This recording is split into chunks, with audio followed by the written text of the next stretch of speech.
نصلي على رسوله الكريم أما بعد أعوذ بالله من الشيطان الرجيم بسم الله الرحمن الرحيم وحل الله البيع وحرم الربا صدق الله المولانا العظيم সম্মানিত সুধী এমআই করা বা কিস্তিতে বিক্রয় করা জায়েজ না হারাম, বৈধ না অবৈধ, এই বিষয়ে আমি একটু আলোকপাত করব। আপনারা মনোযোগ সহকারে শুনবেন।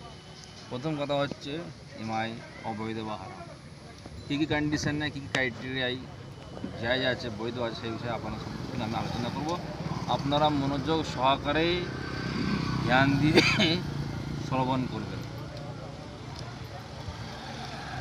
প্রথম কথা হচ্ছে किस्तों पर कोई चीज़ खरीदना, किस्ती কোনো বস্তু ক্রয় করা, अगरचे नकद के मुकाबला में ज़्यादा कीमत पर हो जाए है।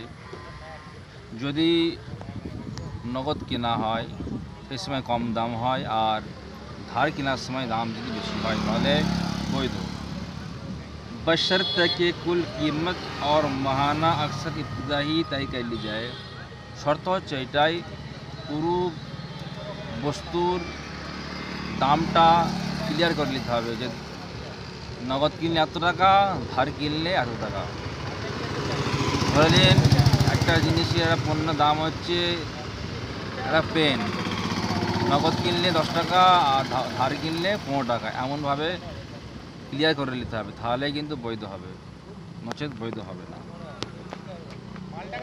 3 নম্বর হচ্ছে আপনি যদি কিস্তিতে কিনেন, কিস্তিতে কেনার পরে দেখা যায় একটা মানুষ কিস্তিতে কিনলো যে আমি 3 মাসের বা 1 বছরের বা 2 বছরের যেমন করে কিস্তিতে কিনলো, কেনার পর দেখা গেল সে 1 মাস কোনো কারণে কিস্তি মেটাতে পারে না, এমআই মেটাতে পারে না, তাকে নেট ফাইন দিতে হলো, তাহলে কিন্তু এমন করলে এটা হারাম, অবৈধ। এটা আছে, ফতোয়াতে আছে, তাই আমরা এটা খেয়াল রাখবো।